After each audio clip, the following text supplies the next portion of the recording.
20 years ago, in the dead of night along the U.S.-Mexico border, Maria Delgado made a choice that would haunt her every single day for the rest of her life. She let go of her daughter's hand. For just 1 second. One desperate, terrifying second in the chaos of searchlights and shouting voices. And 4-year-old Luna vanished. Maria searched the darkness. She screamed until her voice broke. She crawled through thorns and sand until her hands bled. But Luna was gone. The coyotes, the smugglers, they told her to keep moving or everyone would be caught. They said the girl was probably already taken back by Border Patrol. Or picked up by another group. Or, they never said the other possibilities out loud. But Maria heard them anyway, in the terrible silence that followed. For 20 years, Maria lived with that silence. She built a life in Los Angeles. Worked double shifts at a laundromat. Sent money back to family in Oaxaca. She did everything right. Everything except forgive herself. Every little girl with dark braids made her heart stop. Every playground laugh sounded like Luna's voice, frozen at age 4 in her memory. Until last Tuesday. A message from a missing persons organization. 7 words that made Maria's hands shake so badly she dropped her phone. "We think we found your daughter." A blurry photograph attached. A young woman, 24 years old, standing outside a farmhouse in rural Texas. Maria stared at that photo for 3 hours straight. Eyes. The way she tilted her head. That small, distinctive birthmark barely visible near her collarbone. But here's what Maria didn't know. Finding Luna was only the beginning. Because when you lose someone in the darkness of the border, when you're pulled apart by forces bigger than any mother's love, coming back together again, that's when the real fight begins.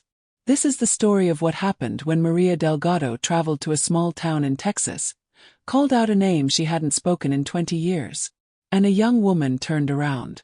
This is the lost daughter. Every story deserves to be heard. Subscribe, like, and leave a comment. Your voice keeps the past alive. Let me take you back to where it all began. September 17, 2004. The Sonoran Desert, 12 miles west of Nogales, Arizona. Maria Delgado was 29 years old. She'd paid $3,000 she didn't have to a man she didn't trust, and now she was lying flat on her stomach in the dirt, praying to every saint she could remember. 4-year-old Luna lay beside her, so quiet and good. Too quiet for a 4-year-old. But Luna had learned, even at that young age, when you needed to be silent to survive. Maria whispered to her daughter, "Mija, remember what I told you? We stay together. Always together. No matter what happens, you hold my hand, okay?" Luna's small voice answered in the darkness. "Okay, Mama." There were 17 people in their group. Maria didn't know their names. The coyotes told them not to share names. Not real ones anyway. There was a teenage boy, couldn't have been more than 16. An elderly couple holding hands like they'd been doing it for 50 years. A pregnant woman who kept touching her belly with a protective hand. And others, shadows in the darkness, each carrying their own desperate hopes across this razor-wire river of desert and dreams. Then came the sound that changed everything. The distant thump of helicopter rotors. The lead coyote hissed urgently in Spanish. "Migra! Border Patrol! Everyone move now!" Chaos erupted in an instant. People scrambled in every direction. The helicopter searchlight cut through the darkness like God's own spotlight, turning night into day, nowhere to hide. Maria grabbed Luna's hand and ran. Have you ever run for your life? Really run, with every cell in your body screaming. Your lungs burning, your legs threatening to give out. Your heart hammering so hard you think it might actually burst through your ribs. Maria had. She was running now. Luna's little legs couldn't keep up. Maria scooped her up, all 35 pounds of her, and kept running. Mesquite thorns tore at their clothes. Rocks rolled under Maria's feet. Luna was crying. "Mama, I'm scared." Maria gasped out the words between breaths.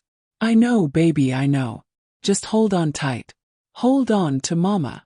Then someone slammed into Maria from the side. Another runner, panicked, not looking where they were going. Maria stumbled. And in that split second, that horrible, endless split second, her grip loosened. Luna slipped, fell, disappeared into the crush of running bodies and swirling dust. Maria screamed. Luna! Luna! Maria clawed her way back toward where Luna had fallen. But there were too many people.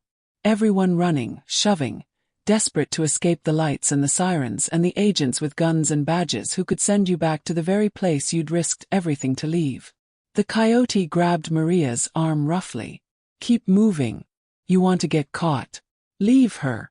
No. My daughter. My daughter is back there. She's gone.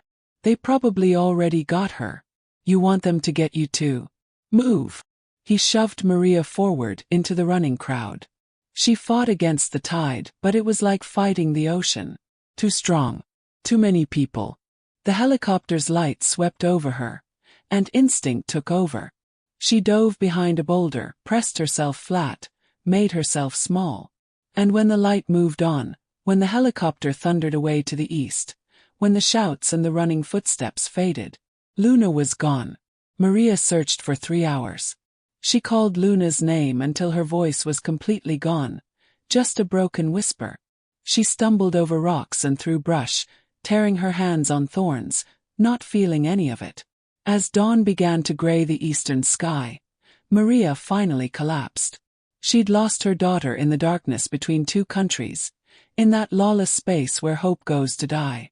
And she would carry that moment with her, that single second when her hand slipped, for the next 20 years. Los Angeles. 20 years later. Maria lived in a small apartment in Pico Union, on the 3rd floor of a building where the elevator hadn't worked in 7 years. Every morning at 5 a.m., her alarm went off.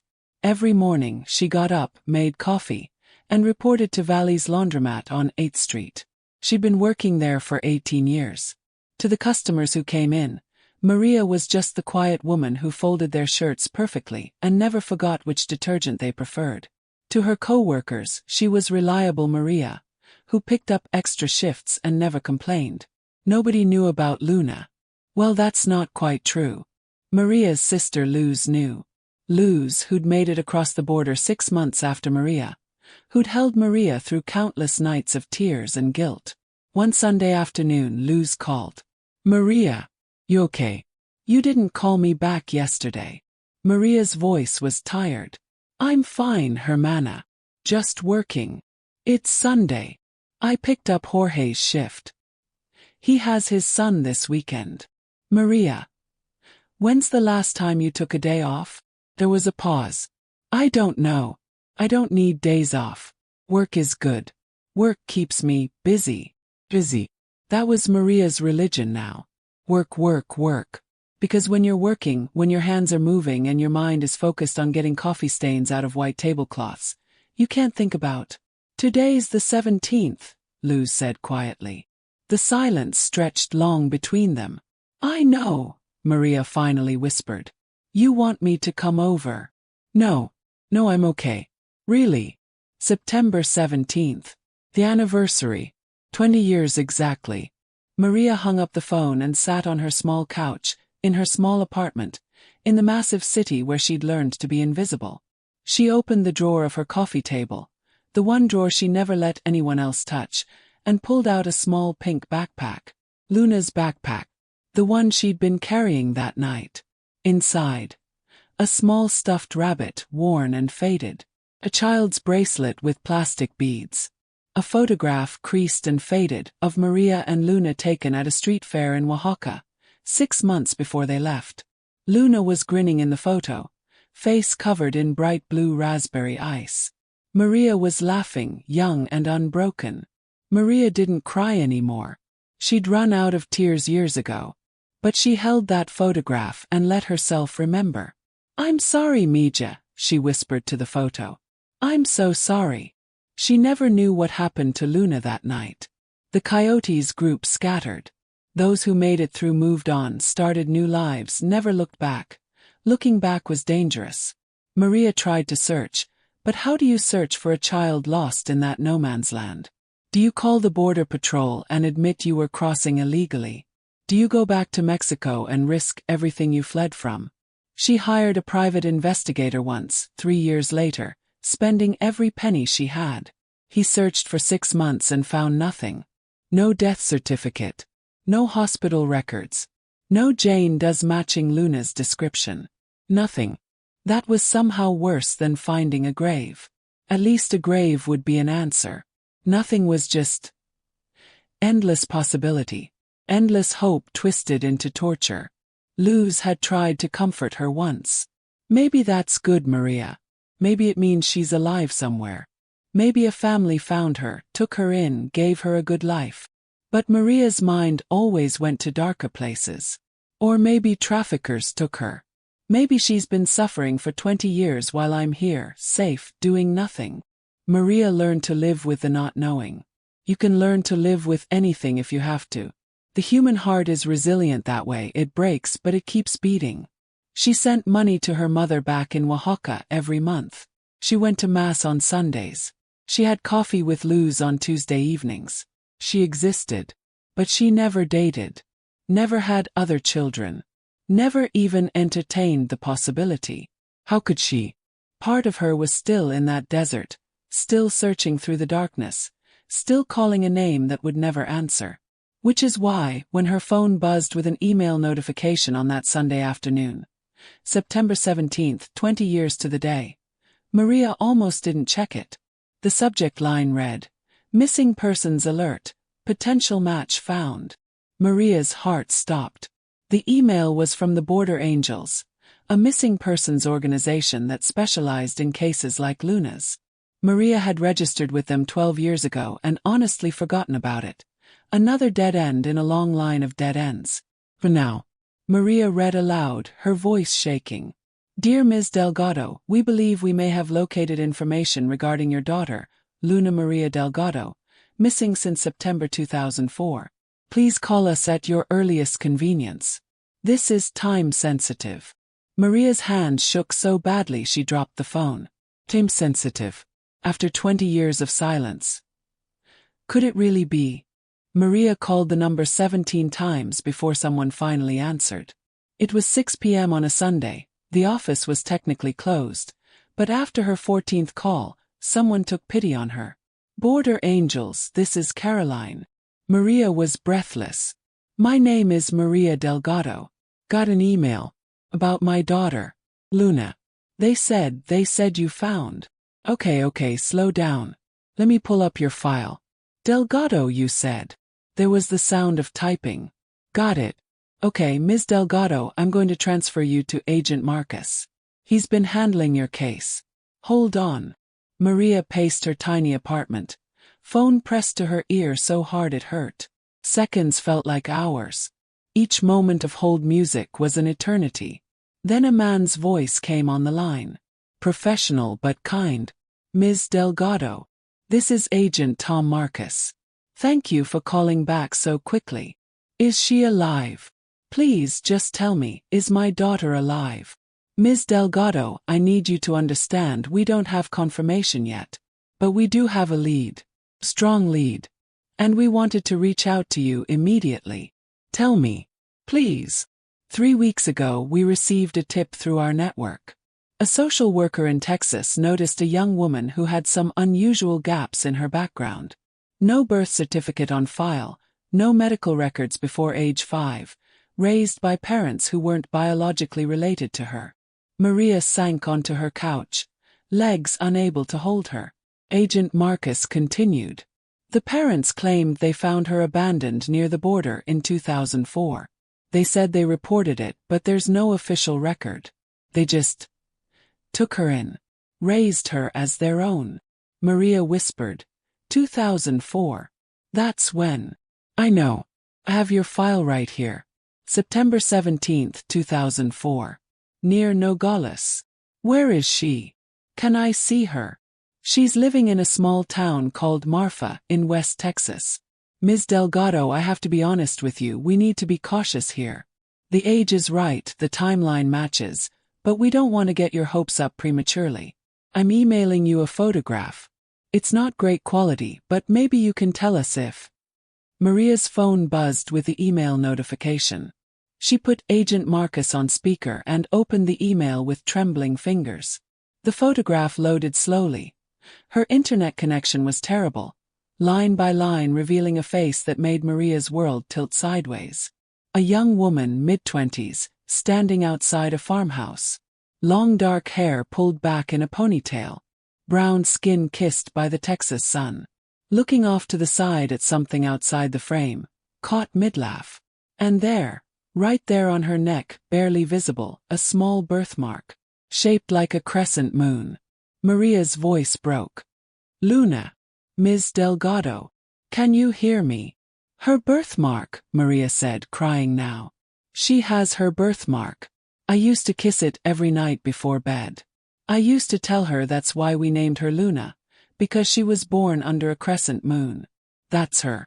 That's my daughter." Agent Marcus's voice was gentle. "Ms. Delgado, listen to me carefully. We need to proceed carefully here. This woman, her name is Sarah Miller now. She doesn't know anything about this. She has parents she's known her whole life. This is going to be complicated. I don't care how complicated it is. That's my daughter. I've been looking for her for 20 years. I understand. But we have to do this right. We'll need DNA testing to confirm. We'll need to contact the parents, the adoptive parents, and there may be legal issues since the adoption was never official. How soon can I see her? Ms. Delgado. How soon?" There was a long pause. "Give me 48 hours to make contact with the family. Then I'll arrange for you to come to Marfa. But Maria, may I call you Maria?" "Yes. Maria, I need you to prepare yourself. 20 years is a long time. She may not remember you. And even if she is your daughter, this is going to be hard. For everyone." Maria looked at the photograph on her phone screen. At the young woman who had her daughter's birthmark, her daughter's eyes, her daughter's smile. 20 years ago, Maria had let go of a 4-year-old's hand in the darkness. Now, somehow, impossibly, she might get a chance to hold it again. "I'll be ready," Maria said. "I've been ready for 20 years. Marfa, Texas.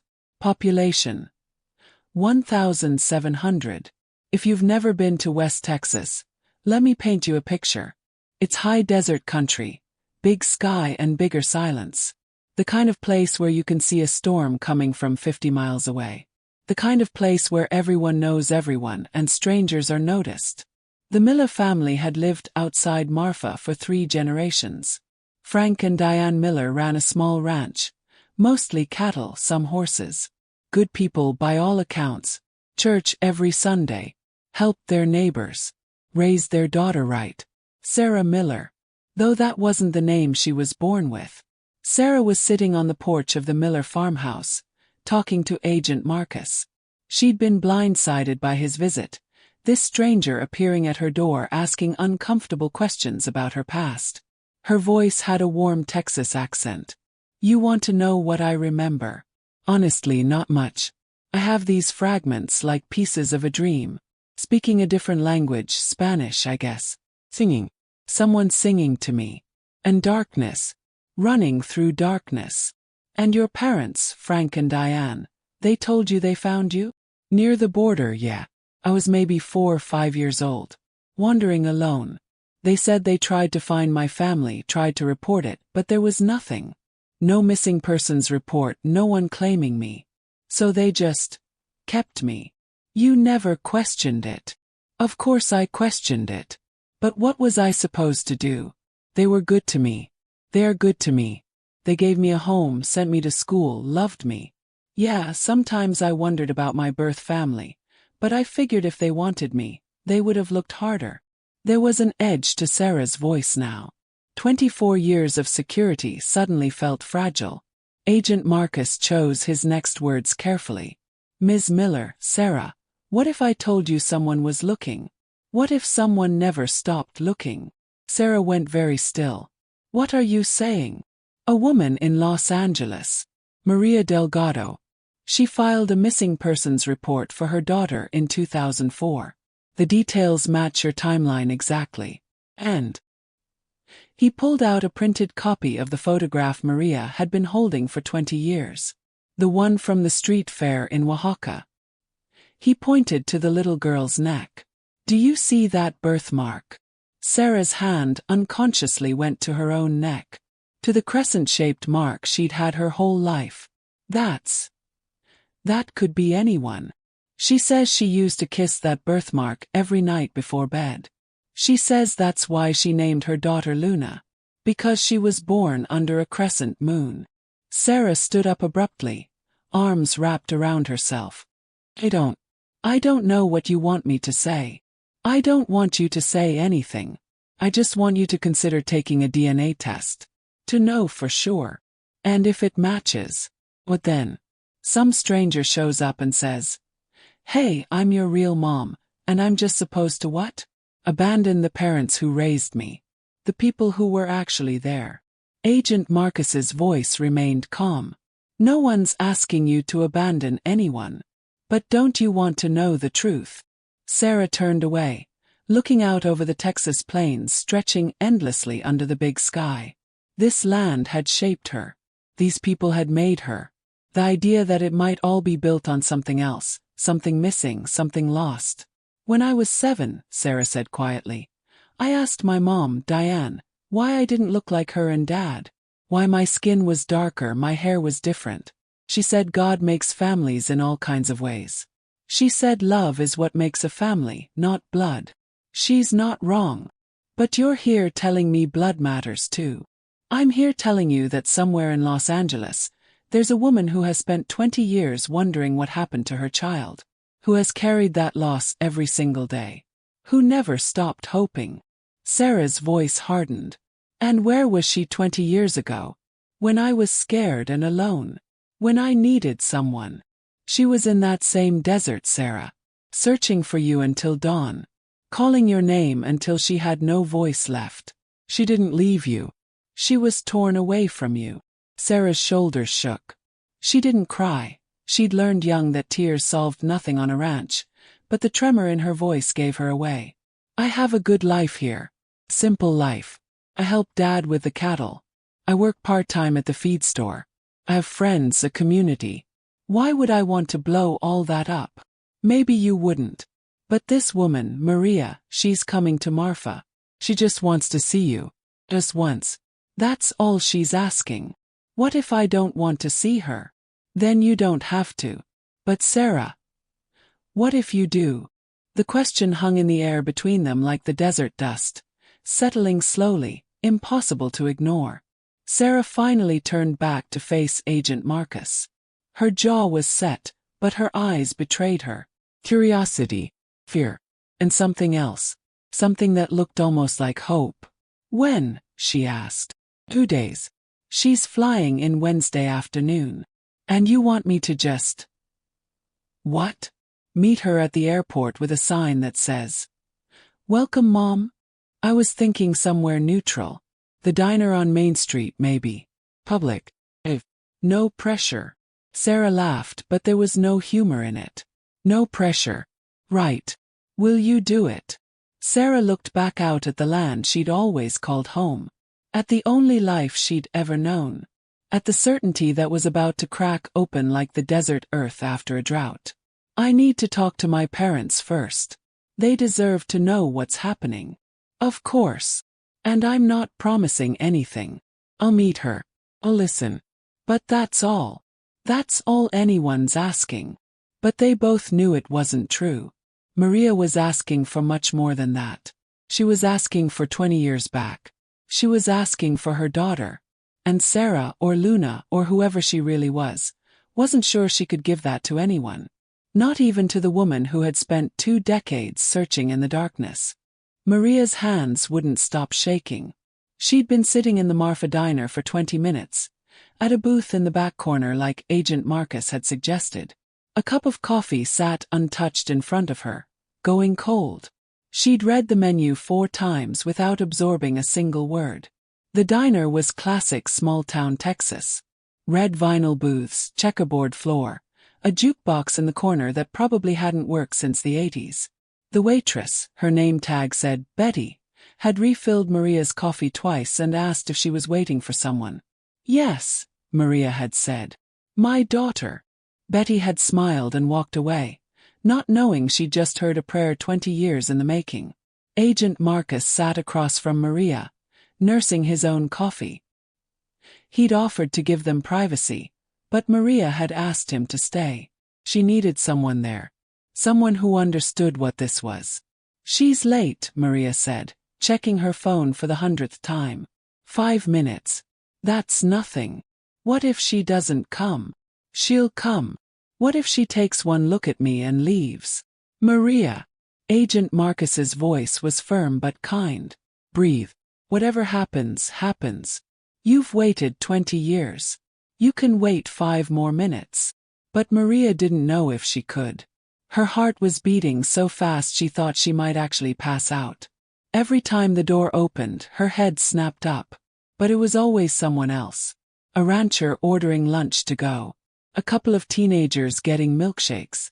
An elderly man picking up a newspaper. Not her daughter. Then the door opened again. And Maria's world stopped turning. The young woman from the photograph stood in the doorway, backlit by the harsh Texas sun. Taller than Maria had imagined. Stronger. Her dark hair was loose now, falling past her shoulders. She wore worn jeans, work boots, and a faded denim jacket. She looked like she belonged to this place, to this land. She looked like a stranger. But when her eyes swept the diner and landed on Maria, when they locked gazes across 20 years and 1,000 miles of distance, Maria saw Luna. Not the 4-year-old she'd lost, but the woman that little girl had become. Sarah walked slowly toward the booth. Each step seemed to take forever. Maria wanted to stand, to run to her, to throw her arms around this woman and never let go. But she forced herself to stay seated. Forced herself to breathe. Sarah stopped at the table. Close, Maria could see everything. The way her daughter had her same nose, her same high cheekbones. The way she had her father's stubborn chin. God, Maria hadn't thought about Miguel in years, but there he was in their daughter's face. The crescent moon birthmark, just visible above the collar of her shirt. And her eyes. Dark brown, flecked with gold. Luna's eyes. Hi, Sarah said. Her voice was cautious, controlled. Hi, Maria whispered. Agent Marcus stood up. I'll give you two some privacy. I'll be at the counter if you need anything. He left, and suddenly it was just the two of them.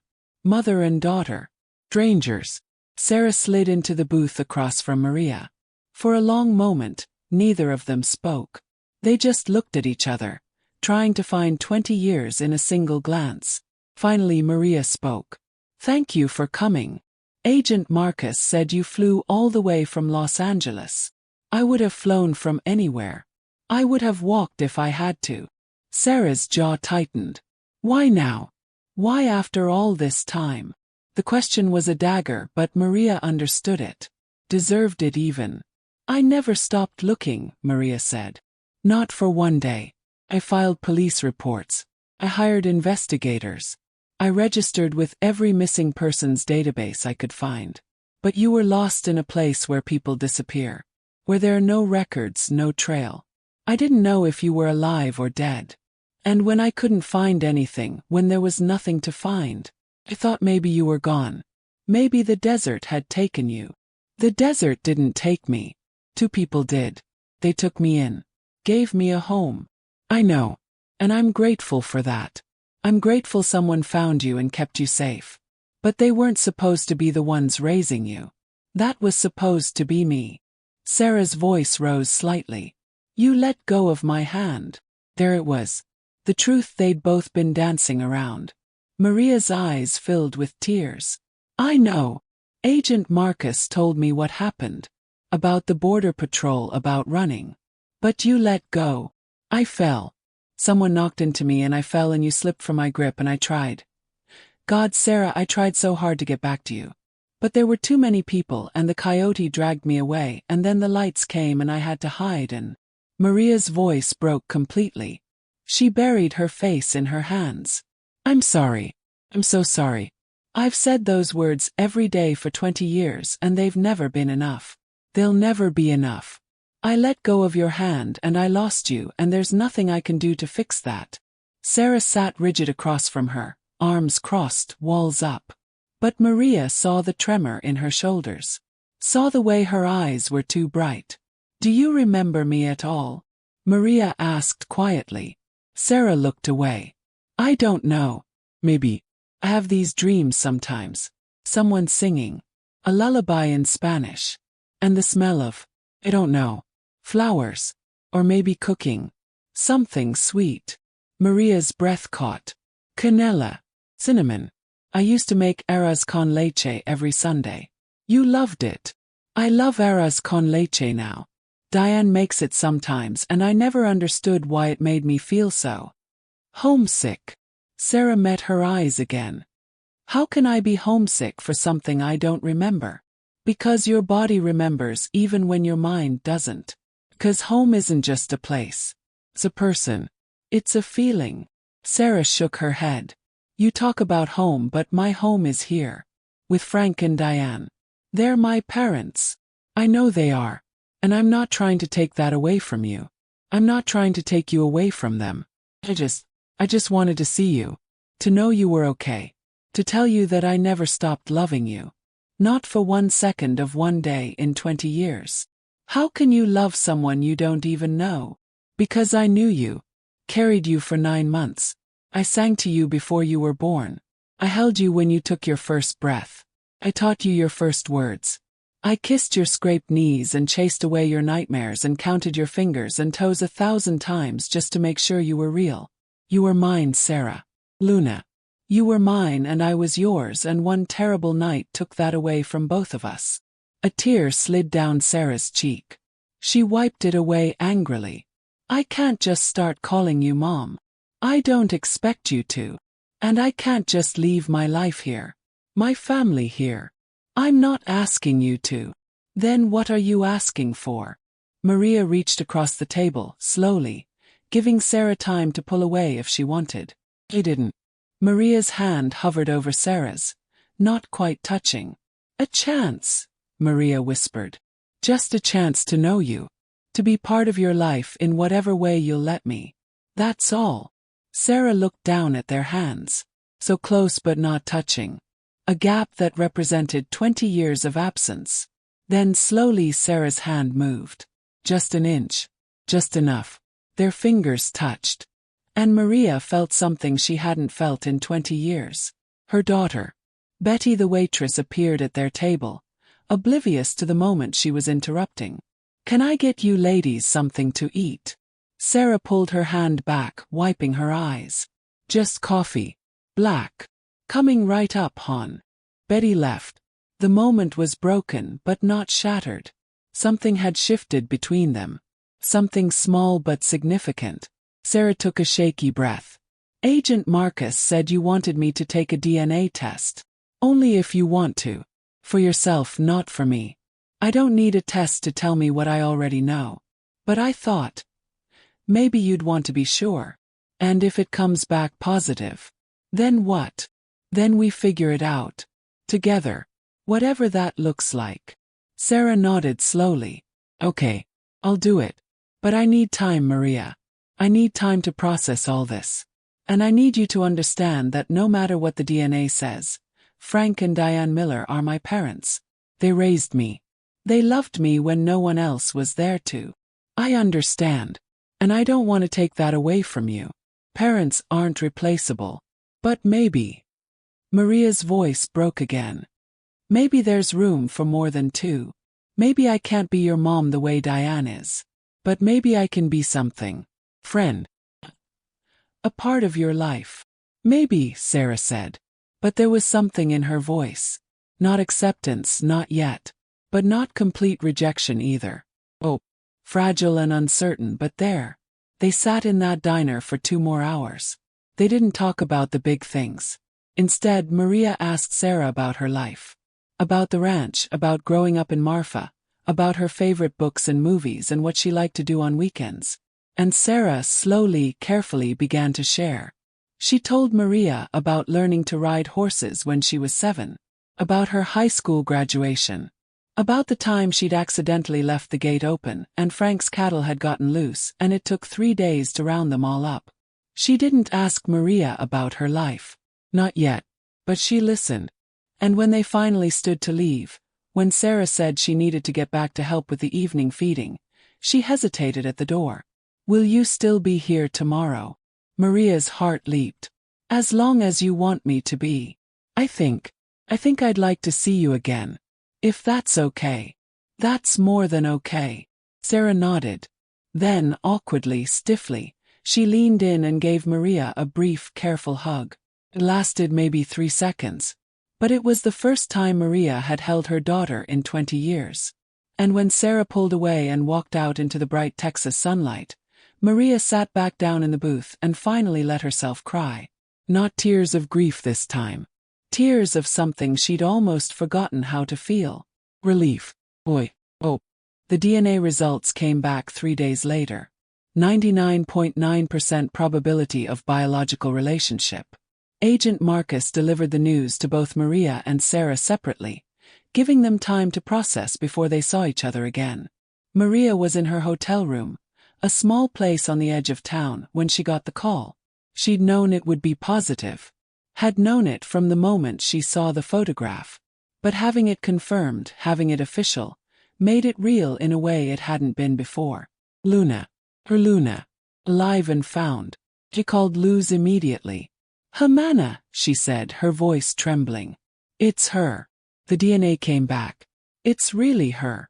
Luz was crying on the other end of the line. Oh Maria. Oh my God. After all this time. I can't believe it.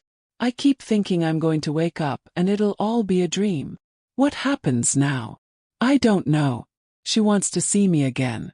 We're meeting tomorrow. Be patient with her, Maria. This is hard for her too. I know. I will be. Meanwhile, across town, Sarah sat on the porch of the Miller farmhouse with the phone in her lap, staring at the message from Agent Marcus. Confirmed. Maria Delgado was her biological mother. Which meant Frank and Diane Miller had found a missing child and just kept her.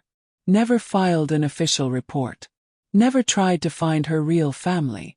Just took her in like she was a stray puppy and made her theirs. Sarah felt like the ground had shifted beneath her. Everything she'd known about her life was now colored by this new truth. The front door opened and Diane stepped out. She was in her 60s now, gray-haired and sun-weathered, but her eyes were as sharp as ever. That the results? Dan asked. Sarah nodded. Diane sat down beside her. And it's positive. She's my birth mother. Diane was quiet for a long moment. Then she sighed.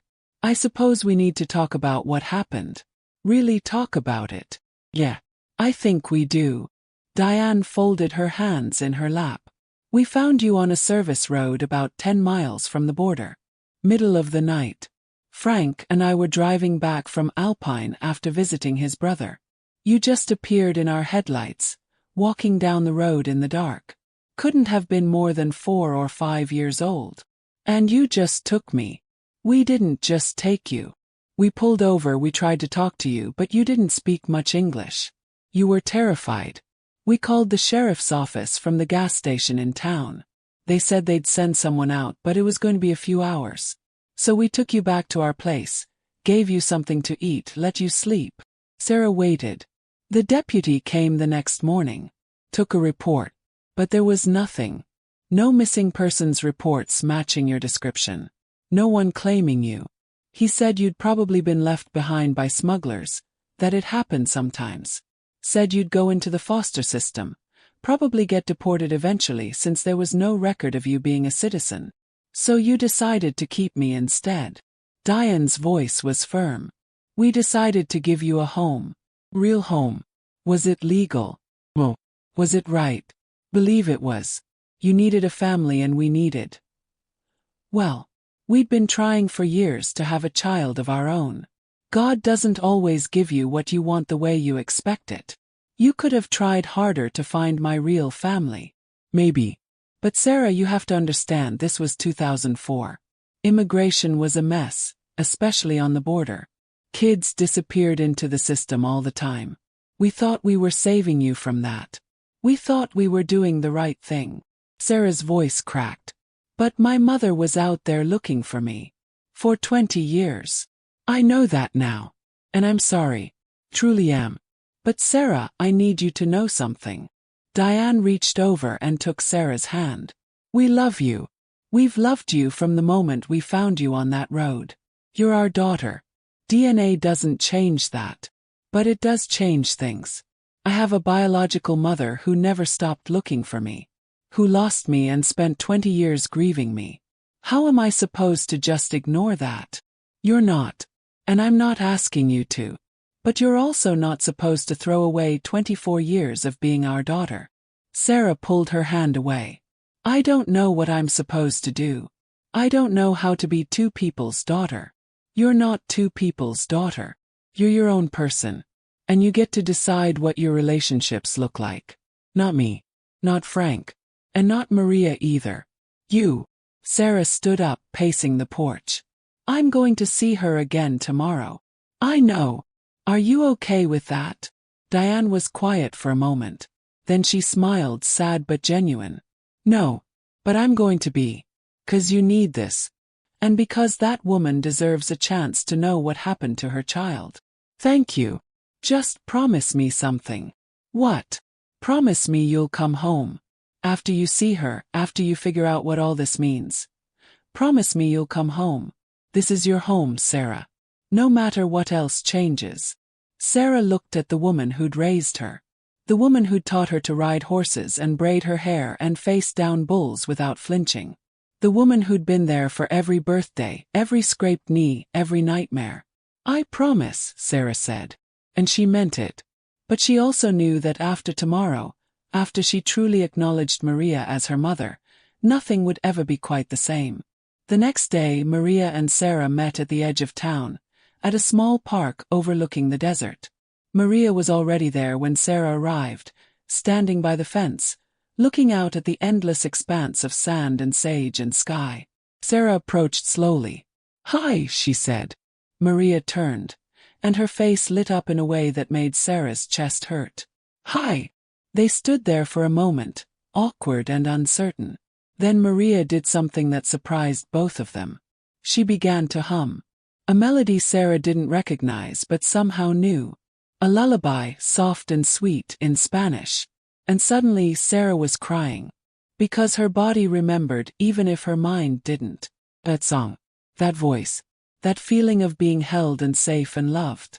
"You used to sing that to me," Sarah whispered. "Every night before bed. It was my grandmother's lullaby. She sang it to me, I sang it to you." Sarah's voice broke. "I remember.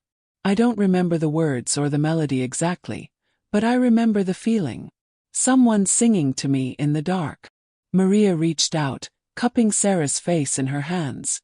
"Mija. Iluna. You're alive. You're here." And then Sarah did something she hadn't planned on doing. Something that came from a place deeper than thought or reason.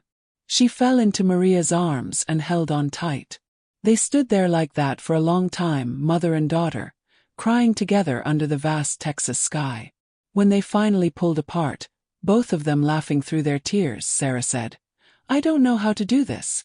I don't know how to have two mothers." "Neither do I. But we'll figure it out. One day at a time. I'm not leaving Marfa. This is my home. I know. And I'm not asking you to leave. But maybe I could visit sometimes. Maybe we could talk on the phone. Maybe I could just be part of your life." Sarah nodded. "I'd like that. Really. Really." Maria's smile was brighter than the desert sun. "Then that's enough. That's more than enough." They walked through the park together, not saying much, just being together. And for the first time in 20 years, Maria felt something she'd never thought she'd feel again. Complete. Her daughter was found. Not in the way she'd imagined. Not in a way that erased the past or fixed what was broken. But found nonetheless. And sometimes that's all you can ask for. Sometimes that's everything. But peace never lasts forever. 3 days after the DNA results came back, everything fell apart. Started with a phone call. Frank Miller had been talking to their lawyer, trying to understand the legal implications of the situation. The lawyer had been direct. What Frank and Diane had done, keeping a found child without proper documentation, never completing a legal adoption, was technically custodial interference, possibly kidnapping. And if Maria wanted to press charges, Frank panicked. He'd spent 20 years building a life with Sarah as his daughter. He couldn't lose her now. Wouldn't lose her now. So he did what scared people do when they feel cornered. He called the police. Sheriff Tom Bradley had known the Miller family for decades. Good people, he'd always thought. But this situation was complicated. A woman from California shows up with DNA evidence claiming the Millers had essentially stolen her child. He had to investigate. Maria was at the diner having breakfast when two sheriff's deputies walked in. She knew immediately something was wrong. "Maria Delgado?" the older one asked. "Yes. I'm Deputy Carson. We need you to come down to the station and answer some questions." "Questions about what?" "About Sarah Miller and the circumstances of her disappearance in 2004. Maria's blood ran cold. "What are you talking about? I'm the victim here. My daughter was taken from me." "Ma'am, we just need to ask you some questions. Please come with us." Agent Marcus, who'd been sitting across from Maria, stood up. "Hold on. Ms. Delgado has cooperated fully with our investigation. She's not a suspect in anything. With all due respect, Agent, this is now a local matter. There are questions about Ms. Delgado's legal status at the time of the incident, and questions about whether she abandoned her child or if the child was truly lost." "Abandoned?" Maria's voice rose. "I've been searching for her for 20 years. Ma'am, please calm down. If you cooperate, this will go a lot smoother." Maria felt like the world was tilting. This wasn't how it was supposed to go. She'd found her daughter. They were building a relationship. And now she was being treated like a criminal. Agent Marcus pulled out his phone. "I'm calling our legal team. Maria, don't say anything until we get you a lawyer." At the Miller Ranch, Sarah was in the barn when Frank came running in, face pale.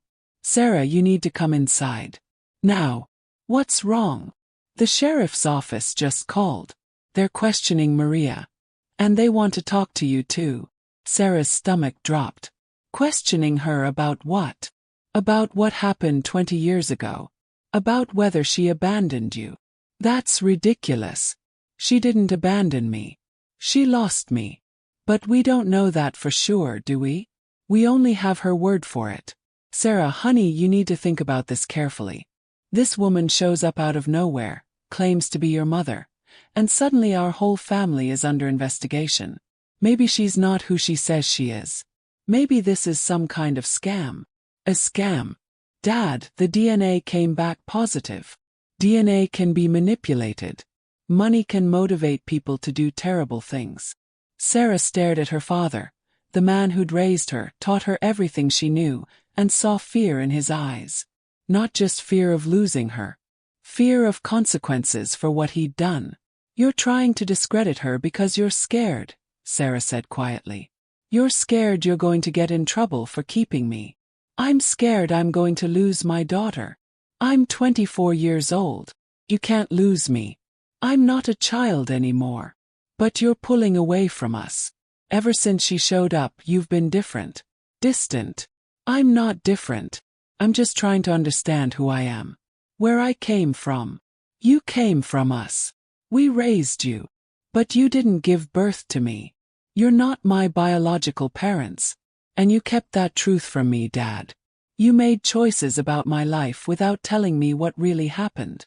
Frank's face crumpled. "We were protecting you. By lying to me. By keeping me from my real mother. We're your real parents, Sarah." The words hung between them, sharp and cutting. Sarah grabbed her truck keys. "I need to go." "Where?" "To find Maria. If she's being questioned because of me, I need to be there." "Sarah, don't." But she was already out the door.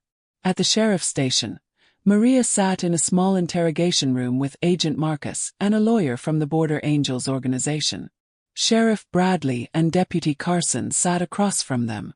"Ms. Delgado," the sheriff began, "can you walk us through what happened on the night of September 17, 2004?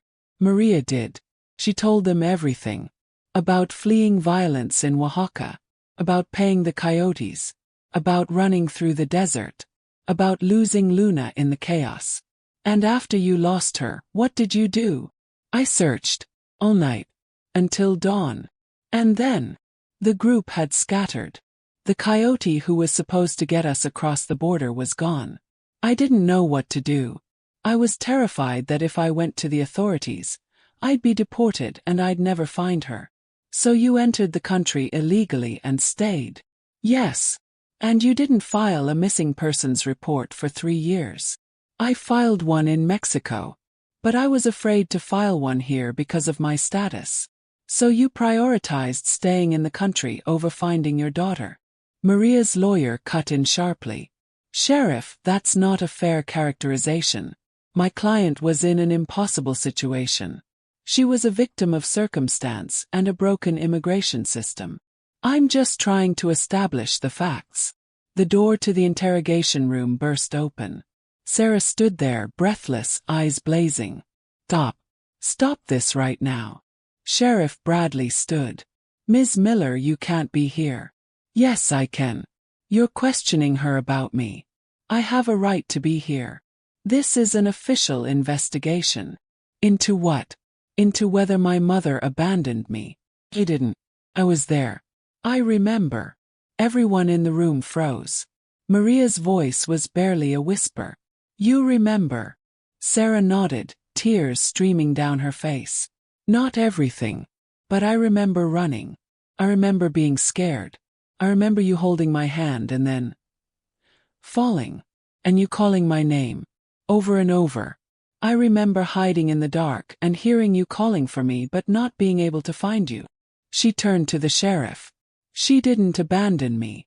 We were torn apart. And she spent 20 years trying to find me. So if you want to arrest someone, arrest the people who created a system where mothers and daughters get lost in the desert. Or arrest the coyotes who put us in danger. But don't you dare arrest her for being a victim." The room was silent. Finally, Sheriff Bradley sighed. "I think we have enough for now. Ms. Delgado, you're free to go. But don't leave town. We may have more questions." Maria stood on shaking legs. Sarah immediately went to her side, supporting her. "Thank you," Maria whispered. "Come on," Sarah said. "Let's get out of here." They walked out of the station together, and this time, Sarah didn't let go of Maria's hand. Outside, in the bright Texas sunlight, Sarah turned to Maria. "I'm sorry," she said, "for doubting you, for being so cold, for not seeing what you've been through. You don't have to apologize. You didn't know me. You had no reason to trust me. But I do now. I do know you. And I do trust you. And Maria. Yes. I want you to stay. Not just for a few days. I want you to stay in Marfa. I want to get to know you. Really know you. If that's okay." Maria pulled Sarah into a hug, both of them crying again. "That's more than okay," Maria said. "That's everything I've ever wanted." Behind them, watching from the station doorway, Agent Marcus smiled. Sometimes, against all odds, lost things find their way home. 3 months later, Maria stood in her new apartment in Marfa. Small, but it was hers. She'd given notice at the laundromat in Los Angeles, packed up her life of 20 years, and moved to Texas. Luz had cried when Maria told her, but she understood. "Go," she'd said. "Go be with your daughter. You've earned this." It wasn't easy. There were legal complications still being sorted out. Frank and Diane weren't being charged with anything, but there were meetings with social workers and lawyers, documents to file, understandings to reach. But slowly, carefully, they were all finding a way forward. Maria had dinner with the Millers once a week. It was awkward at first, strained and full of unspoken tension. But Diane had been kind, ultimately. She'd lost a daughter too, in a way. Losing her to the truth of where she came from. But she was trying. "I don't want to replace you," Maria had told her once, after a particularly difficult dinner. You raised her. You loved her. You were there when I couldn't be. I'll always be grateful for that. Diane had nodded, eyes wet. And I'm grateful she had someone looking for her. Someone who never gave up. That kind of love. That's rare. Sarah split her time between the ranch and Maria's apartment. Some nights she stayed with Frank and Diane. Some nights she stayed with Maria. She was figuring out how to be two people's daughter, and it wasn't always smooth, but it was working. One evening, Sarah and Maria sat on Maria's small balcony, watching the sunset paint the desert in shades of orange and pink. I've been thinking, Sarah said, about my name. Your name. Sarah Miller is who I've been for 20 years, but Luna Delgado is who I was born as. I don't know which one is really me. Maria took her hand. Maybe you're both. Maybe you don't have to choose. Luna Sarah Miller Delgado. It's a mouthful, but I like it. Sarah laughed. Then she said quietly, will you teach me Spanish? Real Spanish, not just the bits I picked up. I'd love to. And tell me about my father, Miguel. And about Oaxaca. And about who you were before. Before all this. I'll tell you everything. We have time now. All the time in the world. They sat in comfortable silence for a while, watching the sky darken. Then Sarah said something that made Maria's heart stop. Mom! Maria turned. Will you sing me that lullaby? The one from when I was little. Maria's eyes filled with tears. But she nodded. And in a soft, trembling voice, she began to sing. The same lullaby her grandmother had sung to her. The same one she'd sung to Luna every night before bed. The same one she'd hummed in the darkness for 20 years, hoping somehow her daughter could hear it across the distance. And this time Sarah sang with her, the words coming back slowly, from some deep place in her memory where they'd been sleeping all this time. When the song ended, Sarah leaned her head on Maria's shoulder. I love you, Mom. It was the first time she'd said it. Maria wrapped her arms around her daughter and held her close. I love you too, Mija. I never stopped. Not for 1 second. 2 years later, Maria stood in the desert at dawn. She wasn't alone. Sarah was beside her. And Luz, who'd flown in from Los Angeles. And Agent Marcus, who'd become a friend. Even Frank and Diane were there, standing a respectful distance away but present nonetheless. They were at the spot, as close as Maria could remember, where she'd lost Luna that night. Maria had wanted to come back here. Needed to come back here. Close the circle. To transform this place from a site of loss into something else. Something like hope. She'd brought a small stone marker. She and Sarah had made it together in Diane's pottery studio. It was simple but beautiful. It read, here, a mother lost her daughter. Here a daughter was found. Here love proved stronger than darkness. Luna Maria Delgado 2000 to 2004. 2027 inch. The dates marking not just her birth, but the day she was lost and the day she came back. They buried the marker together, all of them taking turns with the shovel. Then they stood in a circle around it. Do you want to say something? Sarah asked Maria. Maria nodded. She looked at the desert, at the place that had haunted her for so long. Then she looked at her daughter, strong and alive and here. I spent 20 years hating this place, Maria said. Hating the darkness, the chaos, the moment my hand slipped. I carried that hate like a stone in my chest. But I realize now, this place didn't take my daughter from me. It was just where we got separated. And yes, it was terrible. And yes, it was traumatic. But it's also where our story began. The story of how far a mother will go to find her child. The story of how love survives even when everything else is lost. She turned to Sarah. You are my miracle. Not because we found each other, though that's miracle enough. But because even after everything you're kind. You're strong. You're capable of love. The desert didn't break you. And I'm so proud of the woman you've become. Sarah was crying. They all were. I used to be angry, Sarah said. Angry at you for letting go. Angry at Frank and Diane for keeping the truth from me. Angry at the world for being so unfair. But I'm not angry anymore. Because I'm here. We're here. We're here together. And that's all that matters. She took Maria's hand. You're my mother. Diane's my mother too. And I'm so lucky to be loved by both of you. The sun broke over the horizon, flooding the desert with golden light. And in that light, Maria finally let go of the guilt she'd carried for 20 years. Her daughter was home. Maybe not in the way she'd imagined. Maybe not with the fairy tale ending where everything went back to the way it was before. But home nonetheless. And sometimes that's the only kind of home that matters. The kind you build together, piece by piece, from broken fragments. The kind that's stronger for having been broken. The kind that survives. 5 years later, Maria sat in Sarah's living room. Sarah had her own place now, a small house on the Miller property, watching her daughter laugh at something on TV. Sarah was engaged now, to a good man named David who worked at the high school as a teacher. There would be a wedding next spring. Maria was helping plan it. So was Diane. They'd become friends, Maria and Diane.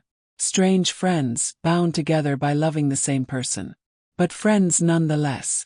The doorbell rang and Sarah went to answer it. When she came back, she was holding a bundle. A small bundle with tiny hands and a scrunched-up face. "Mom," Sarah said, her voice full of emotion. "Mom, meet your granddaughter." Maria's hands trembled as Sarah placed the baby in her arms.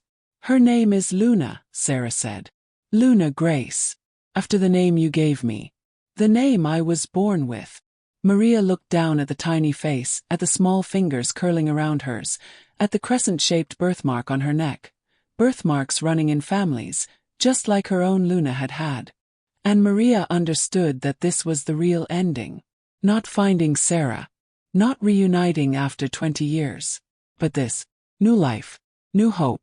A chance to do it all over again, but this time without letting go. "Hello, Luna," Maria whispered. "Welcome to the world. Let me tell you a story. Once upon a time, there was a little girl named Luna who got lost in the darkness. But she was never really lost because love always finds a way. Love always brings you home." The baby made a small sound, almost like she understood. And Maria began to sing the lullaby her grandmother had taught her. The one she'd sung to her Luna. The one she'd sing to this new Luna. The one that would carry on, generation after generation. A melody of survival and love and coming home. Outside, the Texas sun beat down on the desert that had once been a place of loss. But inside, in that small house full of light and love and the sound of Maria's voice singing, it was a place of found things. Of mothers and daughters. Of second chances. Of home.